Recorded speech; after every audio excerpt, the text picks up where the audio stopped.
Hello, welcome to the Fox's Dojo. I wanted to do a little video since I'm back from New Zealand. The summertime tan is taking effect, although this morning I walked out to snow in the back garden. So very different. But yeah, it's been a bit of a mad one. Got back from New Zealand Tuesday afternoon. Had my head in the books straight away and then filmed Inside the Octagon. We did 3 shows actually yesterday. It was my birthday as well, so thanks to everyone that sent me a nice little birthday wish, and of course all the gifts that I received from around the world. But it was very kind of those that did give me some little offerings.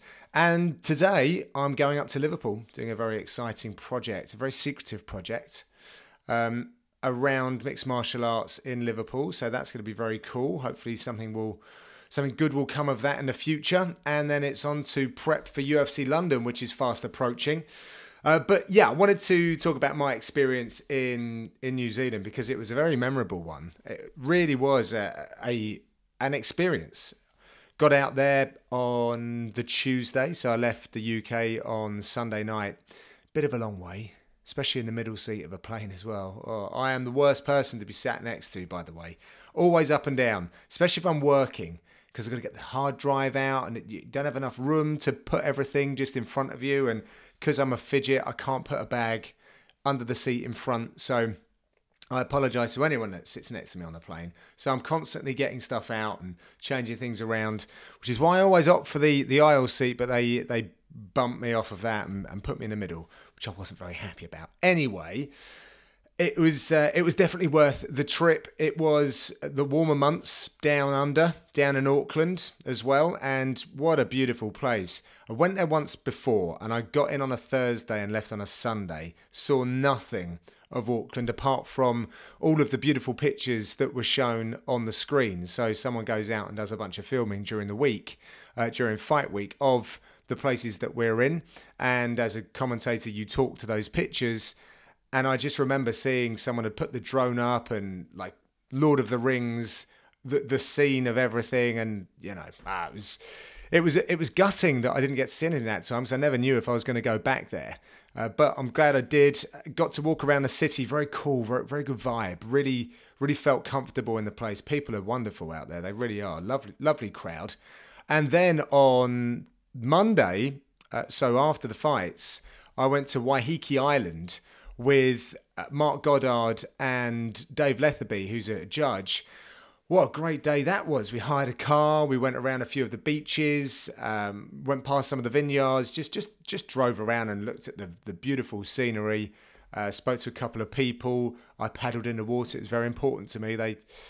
I was chewing their ear off about getting in the water, and finally they allowed me to. So did that, got sunburnt, and ate some nice food. Didn't get to sample any wine. I was driving. It would be very irresponsible. And then headed on home. So it was a really cool experience, and I haven't even spoken about the fights yet. But I wanted to say at the beginning of the week, a couple of things really stood out for me. And I went to a traditional ceremony. It was on the broadcast, only a snippet of what was on the broadcast. I've put some stuff out, I believe. I did, yeah, on my Instagram, so you can get a flavour of, from my perspective, what I was seeing. And it was like a welcoming from a local Maori, or if you're down in Auckland, you say Māori, their sacred land. And it was a welcoming, and you had to show that you came in peace, and it was super intense. We had these warriors that came out of this building, and they came at Paul. Paul was kind of spearheading it, and he was the one that was being invited in. So we had all of that, and that was intimidating enough. And then we got inside this building, and I didn't know this, but all of the city kickboxing guys that were fighting, plus Volkanovski, Adesanya, the coaches, and a bunch of others, were all sat there waiting for Paul and his team and everyone else that was just there to really just share in the experience. And it was just super tense. And then they were speaking in their native language, so we couldn't really understand what was going on, but I'm sure that the guys from City Kickboxing did. And it was just this ceremony which concluded with a meeting where their meeting is you touch nose to nose. So it's kind of like a forehead to forehead, nose to nose touch, very up close and personal. And of course, all of the Rufus Sport guys had to go down the line of all of the city kickboxing guys, including, of course, Felder and Hooker. And they had this very intense meeting. And I was one line behind the Rufus Sport guys, kind of thinking, I'm a neutral, just so that you guys know. But even though everything was, like, for me, it was really nice to see everyone, it still felt like moody and intense, like I was going to battle for some reason. But I was so honoured to have been there and to have taken part and experienced and witnessed everything. And that got my week off to a really good start. And it kind of empowered me to try and get more of those elements across in commentary, which is difficult. You have a walkout. Those walkouts now are broken up between 3 of you as well, because whoever's reporting often gets to weigh in. Then there's Dan and myself. So to try and get elements in quickly is difficult because you need time sometimes to explain these things. So I tried. I don't know if it necessarily came across as to the effect that I really wanted to, which is one of the reasons why I wanted to do this video and really kind of show with expression and feeling that I felt something very, very real and unique whilst in Auckland. And I'm so glad that I went along. So I was super jet lagged, and it was as soon as I hit the ground, I was in at like 10 o'clock, and this thing was leaving at 3. So anyway, brilliant stuff. And I got to speak with Israel Adesanya, Volkanovski as well. A few of the guys, just congratulate them because they are wearing UFC belts now. And the last time I saw them, they weren't. And I've known Alex Volkanovski for a little while now. I was commentating on maybe his debut or one of his earlier fights in the UFC. And he's always been the same. You know, he's just a very real gentleman. Super nice guy. I think that the Brits and the Aussies have, there's obviously a lot of competitive rivalry with sports, but we get one another and we have a similar way that we like to kind of socialise. So yeah, I connected pretty early on with Alex, and to see what he's achieved, where he's from, etc., is outstanding. To topple Max Holloway is some feat, it really is. And I got to speak to Adesanya when we were in Adelaide and had a very cool conversation with him. And ever since, you know, there's been a couple of little interactions every now and then on social media, and he is a superstar in the sport. And again, what he represents, who he represents, his people from Africa and of course from New Zealand, to have scaled the heights that he has in kickboxing and now mixed martial arts, again, an incredible story. And he's got so much more to give. Big fight coming up with Romero, just done the Inside the Octagon, as I said. So again, going back and watching a catalogue of his fights really reminded me just how special he is as a fighter, as a martial artist. I'm gonna pull up the fight card here. Actually, I've got a few questions to answer from you guys, and I'll get to that. But the crowd were incredible.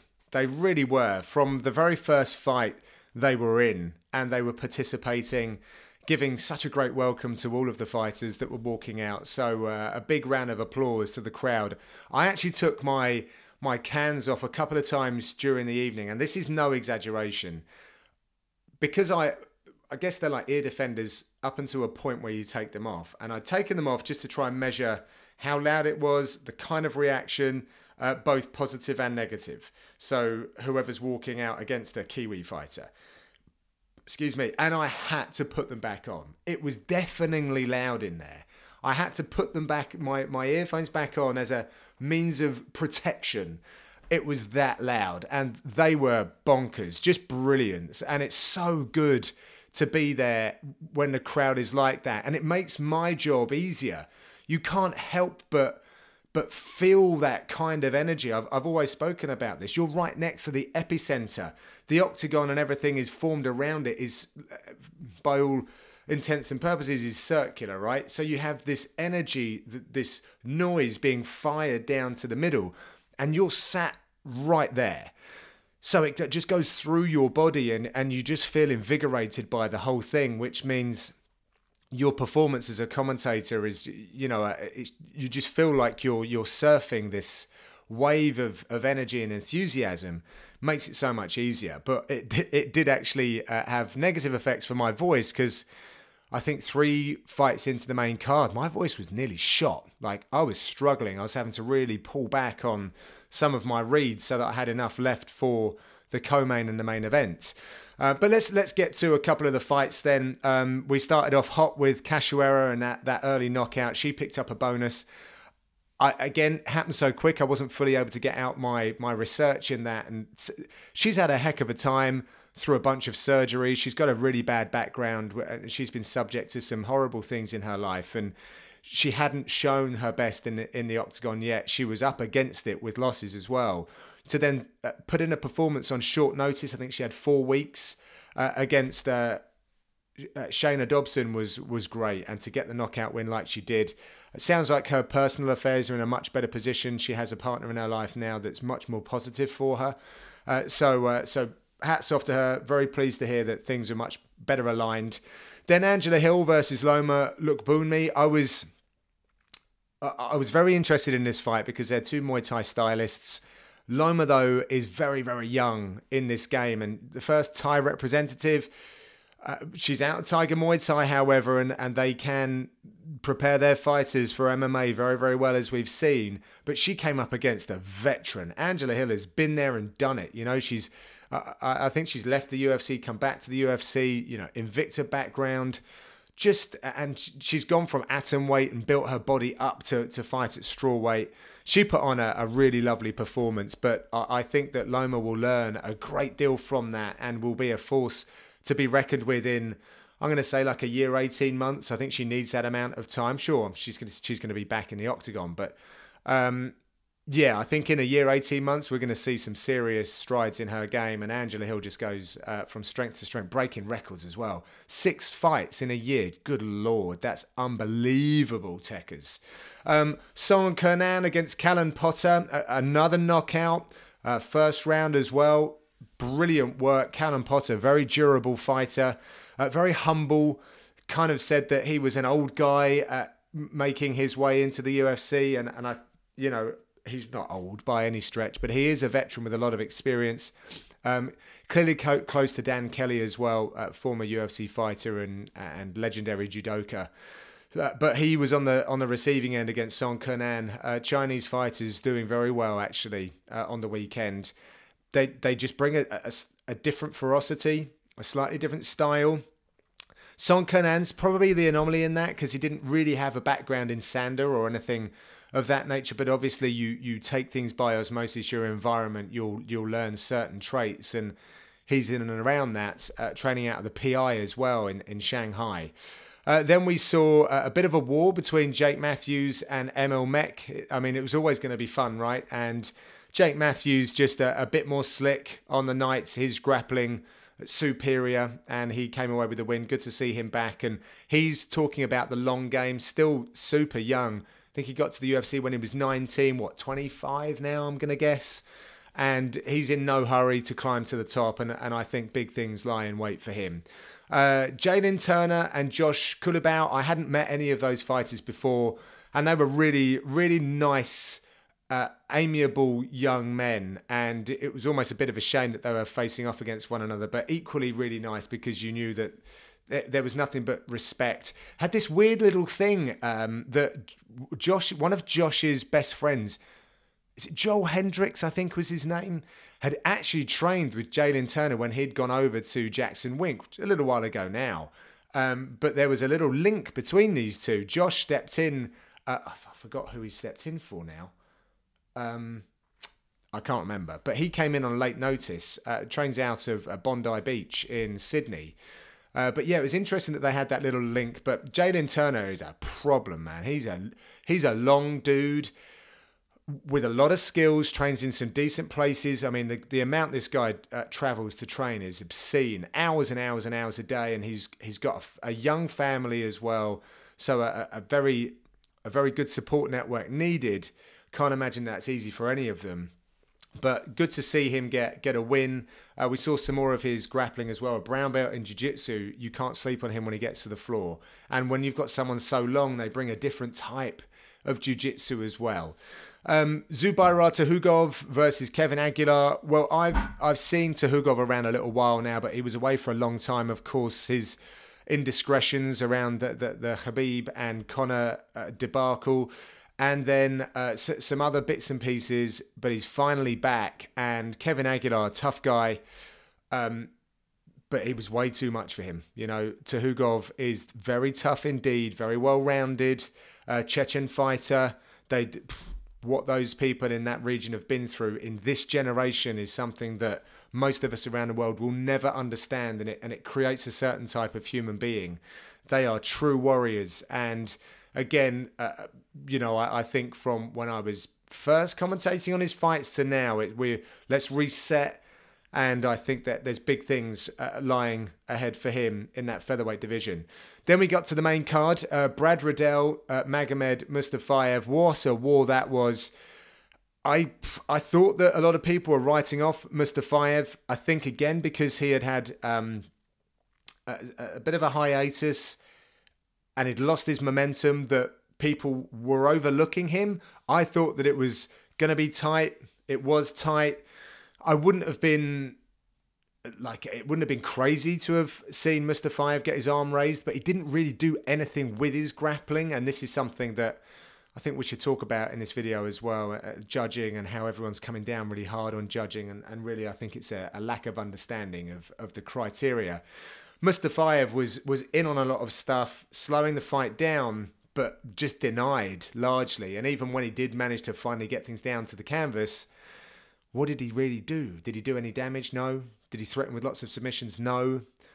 So with that, it just doesn't, the way that the judging criteria is written, it doesn't really score. It just doesn't really score. So I feel like Riddell had probably done enough in the judge's eyes to take that one. De Lima, well, he came out fast and hard and beat Sassoli, who was fighting in front of his friends and family. He grew up in South Auckland, although he fights out of Australia. I think born in Australia, moved over to New Zealand, then moved back.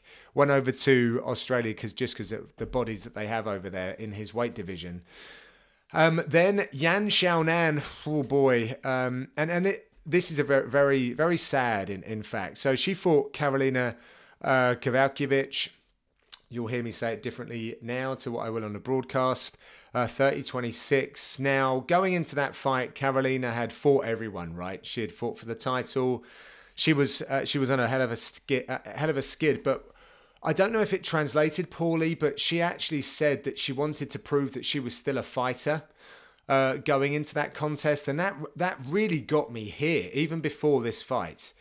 And those who have watched the fight will know why this is quite upsetting, because I don't know how she can ever say that about herself going into this fight. She is such a warrior. You know, she's a proper kind of toe-to-toe, stand and bang, you know, won't take a back step type of fighter. And we shouldn't, but you look at how she looks and don't judge a book by its cover, right? Because she's an attractive young woman, and she always wears this smile, but she's ferocious in the fights. And for her to think that she wasn't a fighter going into that, it's like, please don't think that of yourself. You know, you've entertained us for years and you've helped that division. You've helped it become what it is today.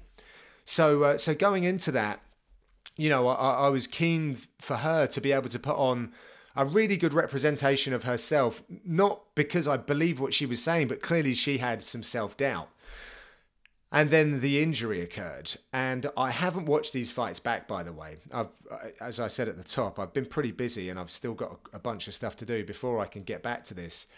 Yan Xiaonan is brilliant, by the way. I think is it a 10-fight win streak, 8 years unbeaten. She is a massive threat in this division, clearly, which is why they've been matched up. She's been matched up with KK.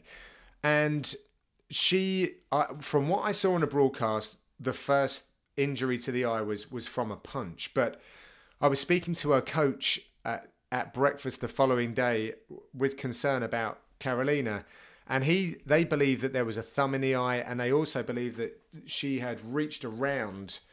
So sometimes when you pull a fighter away from you, there was a reach around, and she had grabbed the eye as well, which had caused a couple of problems. And I didn't see that on the broadcast. I'm not saying it didn't happen. I'm not saying it did happen. I said that I didn't see it on the broadcast. And if it did happen, I kind of feel bad about that. I feel bad when things like that happen and we as the commentators don't pick up on it. But listen, it is one of those things. At the time, and I still believe that it was a legitimate punch that caused the injury, but that the whole thing about Carolina and her injury, and she was facing staying in Auckland for 3 weeks. When I was talking to her just before I was coming home, I saw her come out of the hotel. Bless her, she was still smiling. And she was telling me the extent of her injuries. So this bone here was cracked on this eye, but this bone here was cracked and the nerve was trapped in there. Can you imagine the pain? Oh, and she was on morphine to make that pain, bearable. And her eye had dropped apparently because of the way that the injury had happened. And they were worried about her sight. And they said it could have been dangerous for her to travel back, take a plane ride, pressure, etc. But she was having to wait. And she said to me then, I might have to stay here for 3 weeks. And I just thought, that is just awful. I mean, a wonderful place to stay, don't get me wrong, but not under those terms. So I was delighted to see that she went back at the same time as Paul Felder, I believe. So they both hopped on the plane around a similar time and are now home with their families and recovering. So I wish her all the very best, and I don't know what she's going to do with her career going forward. But what a warrior to be able to do what she did in that fight. Okay, she got beaten across the judges' scorecards, but she stayed in there. She never quit. I don't know. I think the doctor should have stopped that, if I'm honest. Yeah, I mean, hats off to her. She showed warrior spirit, and never, ever, ever do I want to hear or read something where Carolina has suggested that she isn't a fighter of an elite level with the most amount of courage. So, but let's celebrate Yan Xiaonan. She is definitely moving on up and is ferocious, highly skilled. Exciting to see what's next for her. Co-main event, Jimmy Crute picked up picked up a performance of the night bonus with a submission over Oleksiejczuk. He's got submissions already. He's been submitted by Serkinov. Sounds like he wants to get that one back as well. And I mean, he's a young guy, spirited, had a lot going on in his last fights against Serkinov. His coach was having heart surgery. A sparring partner of his was in a coma. His head wasn't right, he was telling me. So looks like things were much more figured out going into this fight with Oleksiejczuk, another young prospect of the division.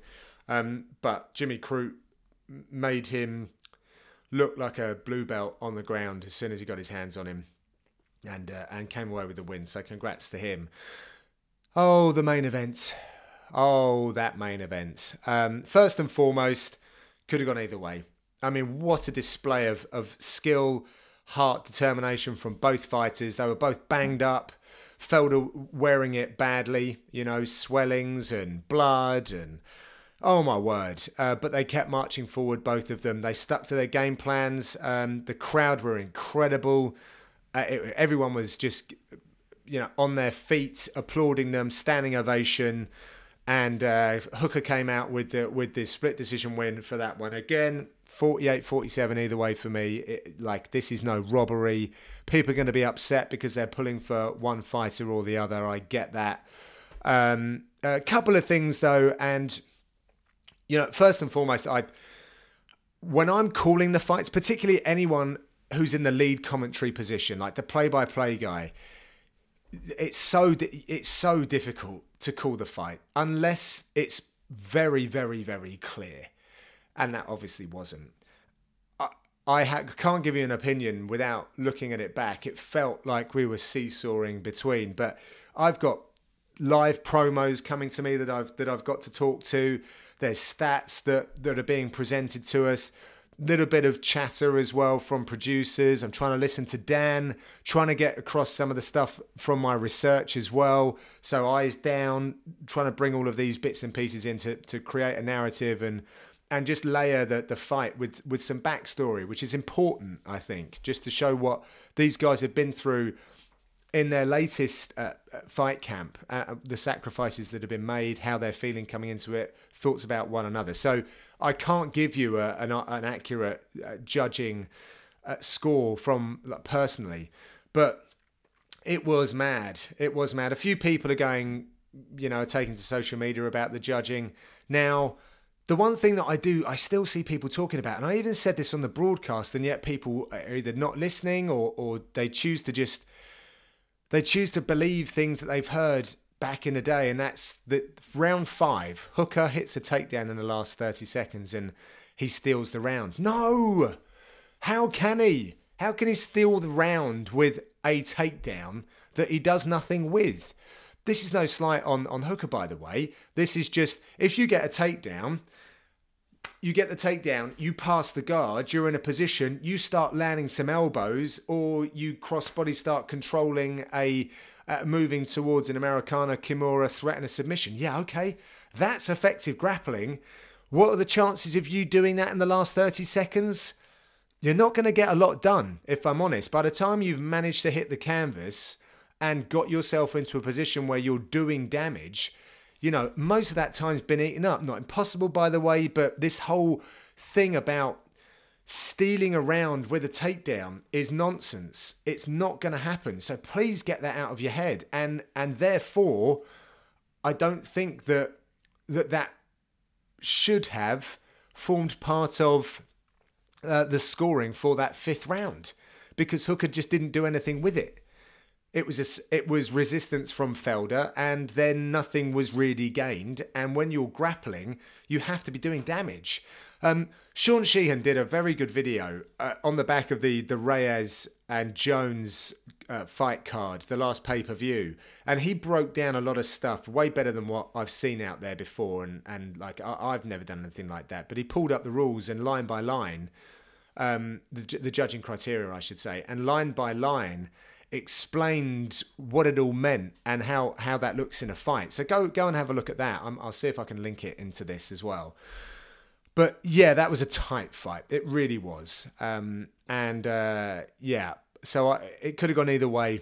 And some people are always going to be upset. Of course, now it's Felder and his team and his supporters that are upset. And I get it. I really do. Especially when you've given it everything like that. And that's just the fight. What about the 8-10 weeks preceding that as well? I can't imagine what it's like for these fighters, especially like Felder and Hooker, their first main event, etc., etc. I'm not going to rub salt in, but I sympathise with Paul on this occasion, and I celebrate with Hooker because he was incredible in that main event at home.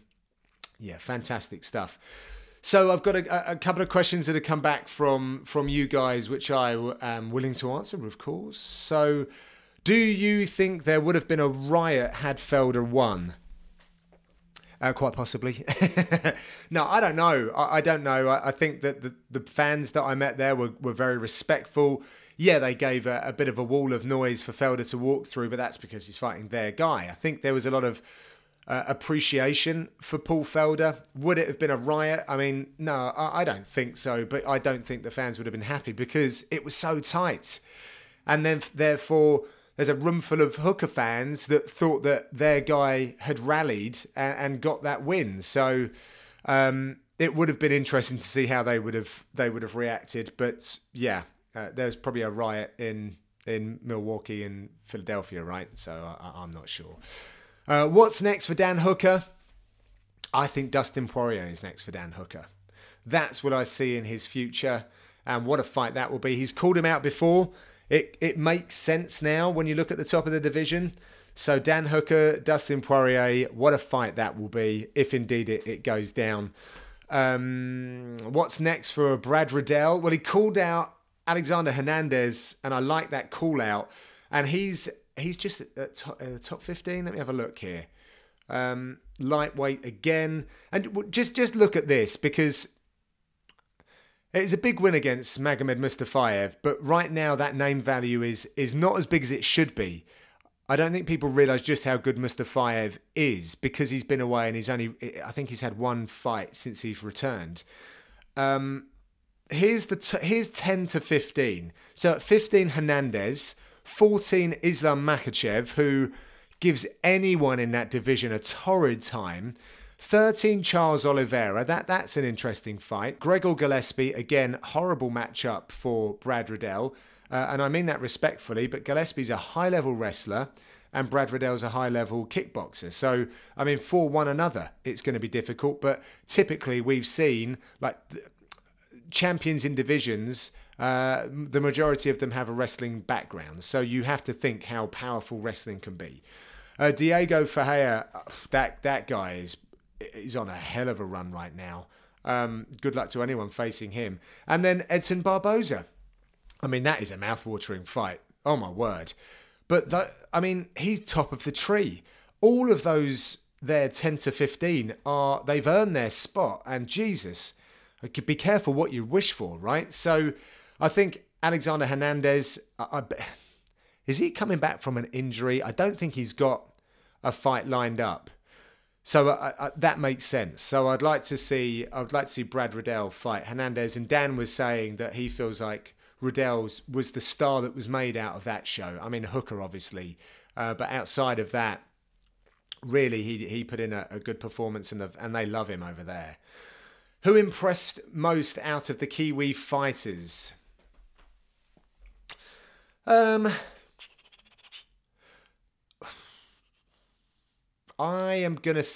think I'm going to have to go with Hooker. And the reason being, and this is something I haven't spoken about, so during fight week, I obviously get to interact with Hooker and, a lot of the fighters, most of them. And the way that Dan Hooker just took fight week was brilliant. He was in his hometown. He's the main event.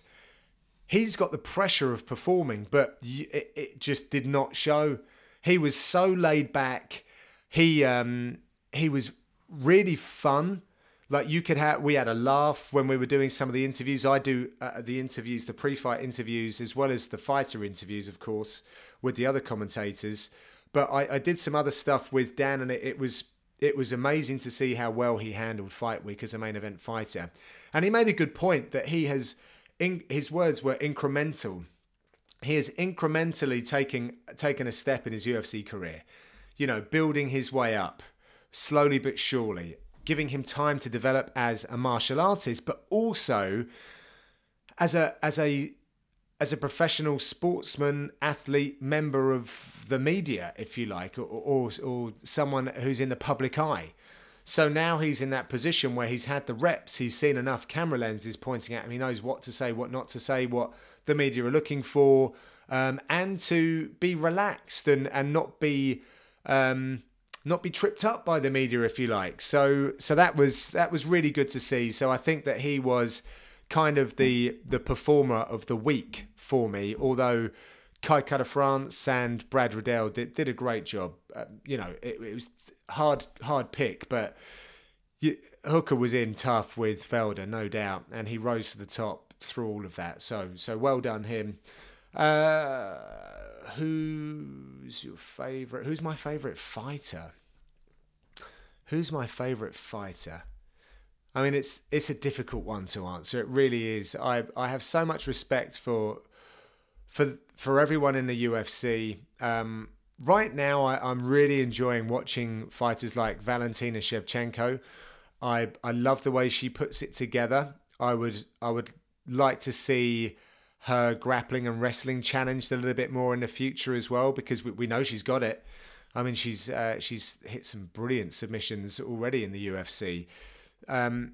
So I really enjoy watching her. I like watching other fighters come to the fore as well, like Israel Adesanya. He's very exciting. I was always a big Anderson Silva fan, GSP.